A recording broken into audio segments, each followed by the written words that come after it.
It's a real honor for me to represent here Leon Charney Resolution Center. Understands that you are going to have to make peace this week between the Palestinian and the Israeli.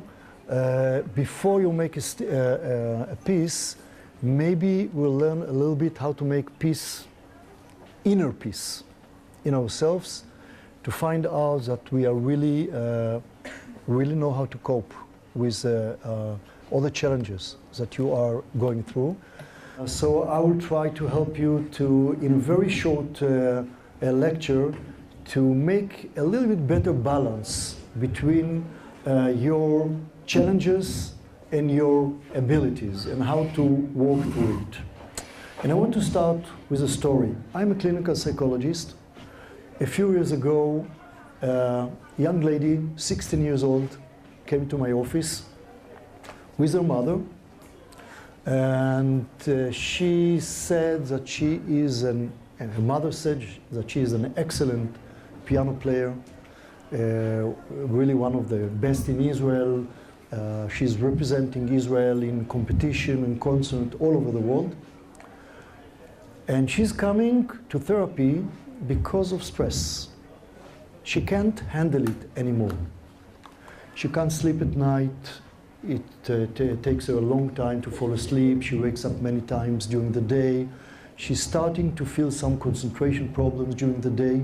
She's a good student, an excellent piano player. She still has a lot of interest in her social life, so she's also participating in a youth movement. And she's exhausted. She was my first and last patient that stopped a therapy at the middle of a session. And what was the reason? After I heard the story of what she is doing, I started to say this sentence. I said, well, it looks to me that probably you have to spend less time practicing playing piano. And I wanted to say the second part of the sentence, but they didn't let me finish the sentence. And then the mother said, I don't think this therapy is good for my daughter. Okay? And they just left. Didn't let me finish the sentence. And then they returned after a month. And I told them, you know what, maybe you can let me finish my sentence. Okay? I said, okay. And I think that she will be a better piano player, that she will be a better musician. And the question is how? How come? Doesn't make any sense.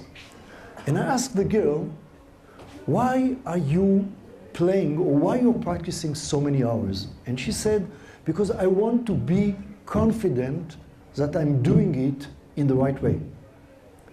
And then I asked her then, what is your criteria? How do you know, or when are you confident enough to stop practicing? And she said, never.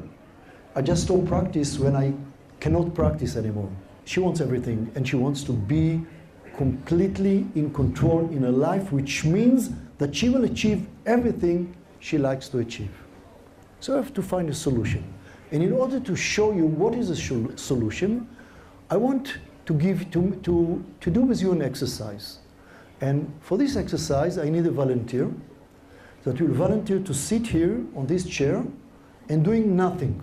But what I really want you to do is to let me take your arm and hold it. Okay? See how difficult it is to do nothing. Okay? Don't give me your hand. Okay? I will do it. I will take your arm and I will hold it. Okay? Good. Now she's okay. Okay, absolutely okay, but again she forgot to do nothing. Okay? It's tough. It's tough to do it. Okay? Do nothing. Okay? I'm taking your arm, I'm holding it, you don't have to do anything. Okay? It's not a big risk. Okay? Okay, let's try it again.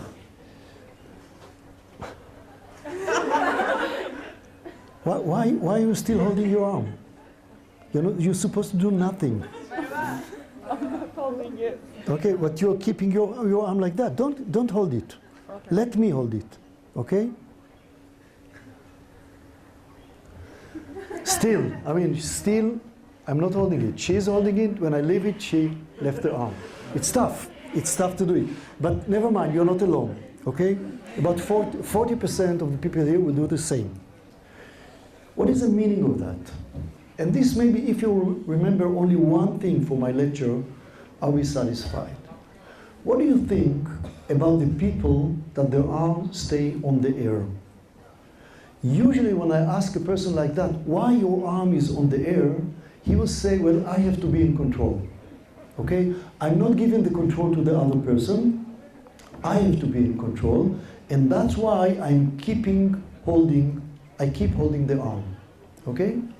Now I want to ask you this question. What do you think?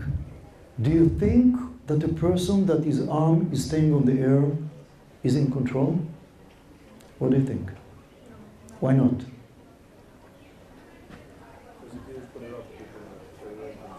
Okay, he wasn't able to follow my directions.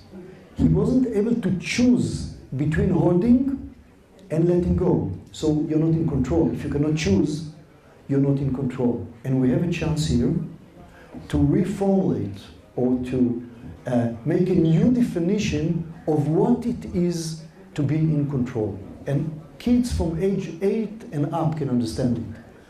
Being in control is not this, is not that. Being in control is the ability to choose when to hold and when to let go. Now let's return to this girl, okay? When she's practicing, she can't stop practicing. Something inside is controlling her. She's not controlling herself.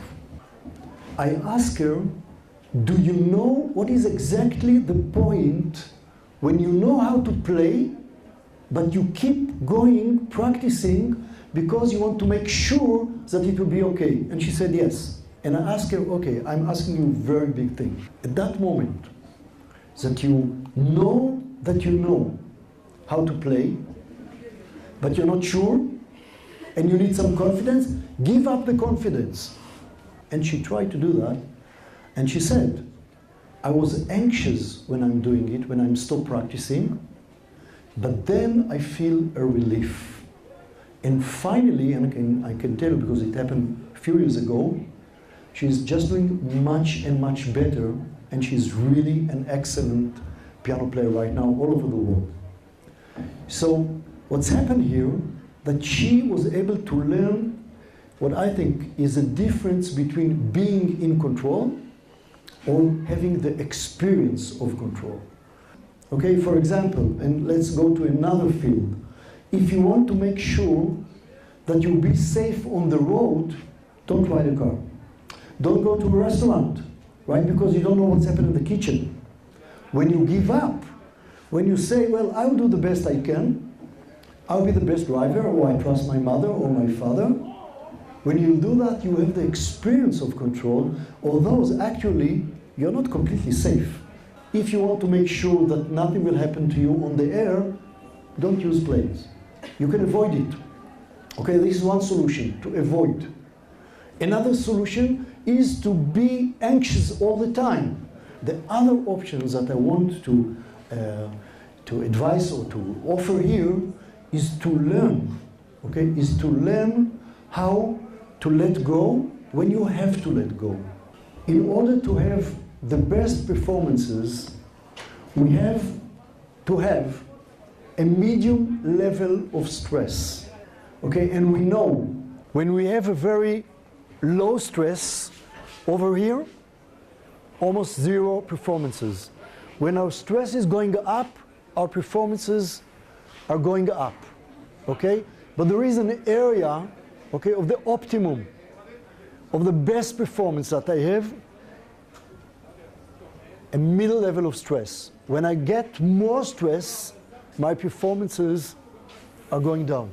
And this is the main issue here, to know how to balance between our abilities and between the challenges that we are going through. In order to do that, we have to learn how to manage ourselves.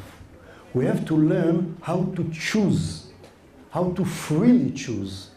Because at 1 o'clock in the morning, when I want to decide to stop studying, okay, it should be my choice to stop studying, not because I can't learn anymore and I'm just going like that. Okay, I need the freedom, I want the freedom to choose myself what is the right thing for me to do. So I have to learn to manage myself. And there are some aspects, different aspects in us as human beings that maybe or may bring some difficulties for me to do this free choice. The first aspect is my body. Okay? My body, as you've seen here, okay? My body might be too tense. Okay? When I'm at this position of holding myself, my abilities to think, to rationally think, very low. Because when you are like that, your brain is like that. Okay? Your brain knows to do only two things: fight or flight. Do something or run away. In most cases, this is not the decisions that you have to go through. When somebody is insulting you, you're not supposed not to beat him and not to run away. You're supposed to be relaxed enough in order to deal with this issue. Another aspect is thoughts. In these occasions, when I really want to be in control, my mind will be extreme. My thoughts will be extreme. I have to do that. Okay, I have to do the best. I have to be the best student. It will be a disaster if I will not get, I don't know, A++. And other aspects are emotions. Of course, when I really want something, I will have some strong emotions, unbalanced emotions, and I have to learn how to balance my emotions. Another aspect will be focus of attention.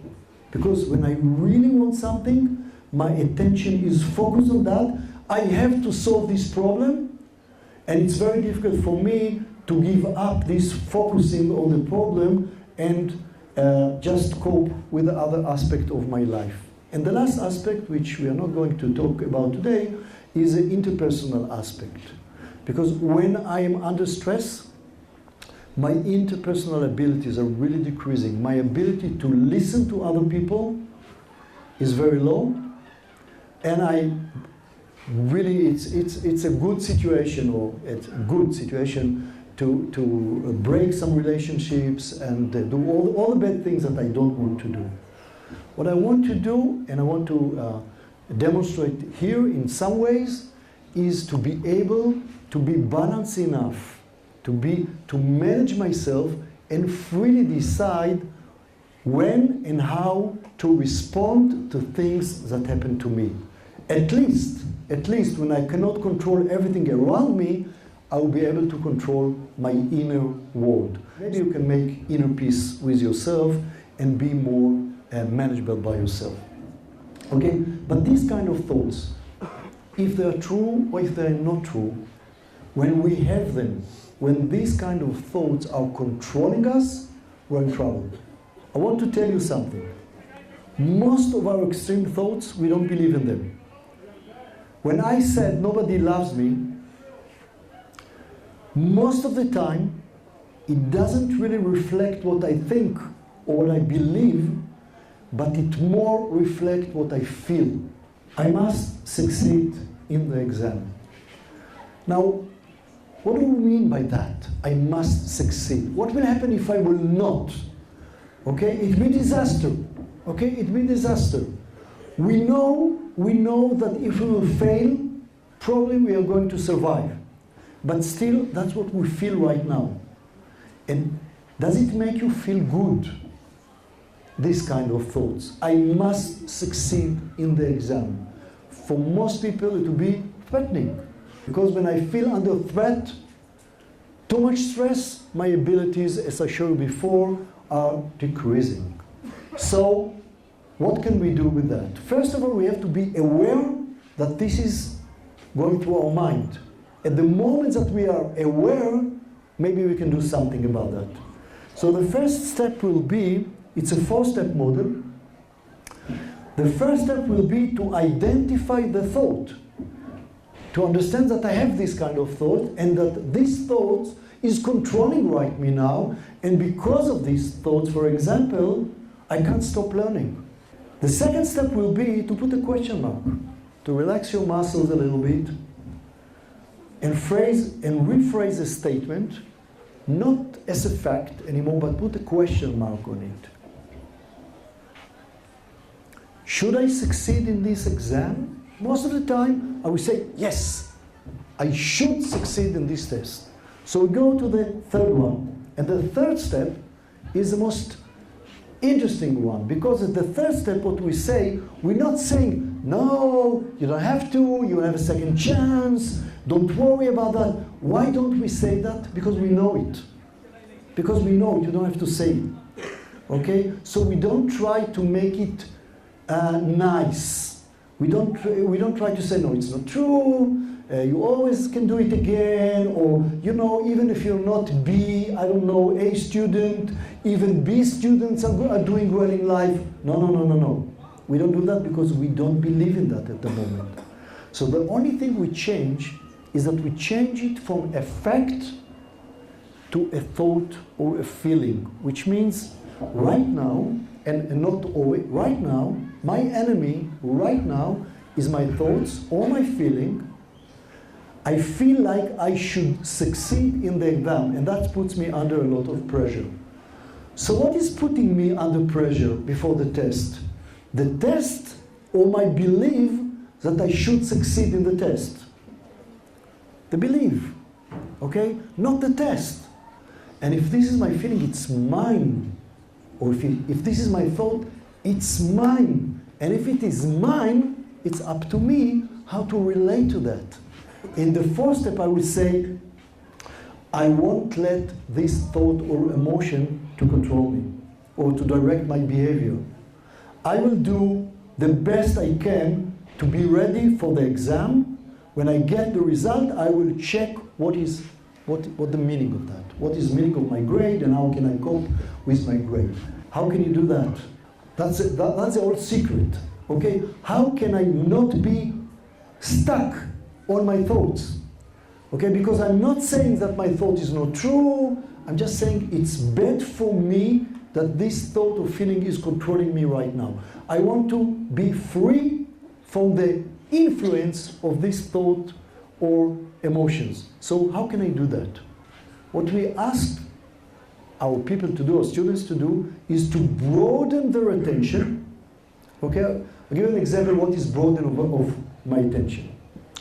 For example, you're a big crowd here. Okay, some of you are more listening, some of you are less listening. Some of you are more awake, some of you are less awake. Okay, now I have the freedom to choose where to focus. Okay, I can focus on this guy here. Okay, I don't want to insult anybody, so I can focus on this guy who is almost sleeping most of my lecture and be depressed by that. And maybe trying to fix it and trying to cheer him up and try to see what make him happy and try to focus on him to make the lecture better. Probably it will be very bad for me because it will decrease my energy, it will be very bad. Instead, I can choose another nice faces here that's smiling to me, that nodding to me, that I know that they are related to what am I saying. So it's my choice not to stuck on him, but to stuck on somebody else. But it's not easy to do. What I can do is I can look at all of you now. I've broadened my attention. Now I can see all of you, and then I decide, okay, I have all of you, I still have this person here that's really disturbing me, but I have all of you, and I accept it. I accept that this is a problem for me right now, and then I decide to focus on other people. Now, throw the problem into this picture. This is your problem, okay? It's big right now. It's catch the whole screen. So what I want you to do is I want you to focus on your problem, okay? That it will catch your whole mind right now. Just focus on your problem. Okay, let's see first what it is. Okay, but don't laugh. Don't laugh. Remember, I want you to keep focusing on your problem, okay? So this is your problem. Now, I'm going to show you a few pictures. Maybe you will not see it anymore, but I will always show you where is it. So I want you to keep focusing on your problem, okay? Your problem is up there. Focus on that.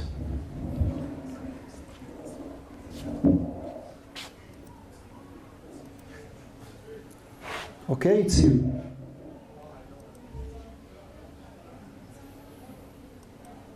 Okay, you can't see it, but it's here.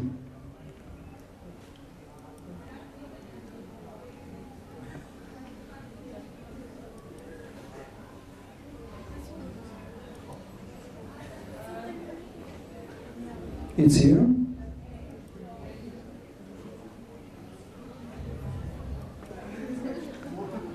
Okay, it's here.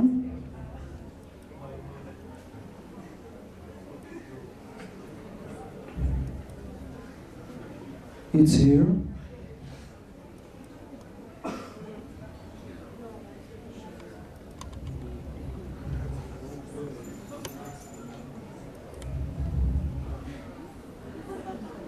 It's here.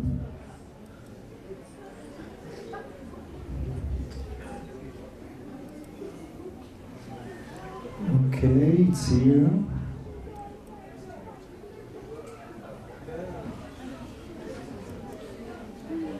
It's here.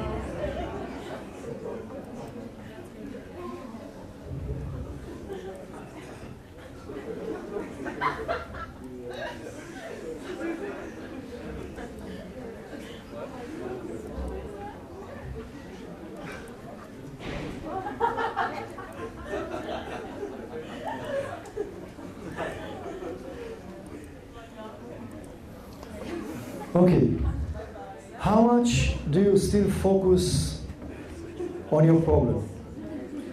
Less. Okay, I guess less, but before I finish, I want to make the final remark about this exercise. What have we done? What we did here is not telling you that your problem is small and not important. Not at all, because I don't know what's your problem. Maybe you choose a problem that is very important for you. This is not the message here. The message here is that if you focus on your problem, doesn't matter if it's small or big, it will be big because you focus on it. And if you just defocus, okay, or zoom out from your problem is part for your whole world. And then actually what I should do here is right now to do zoom in another issue.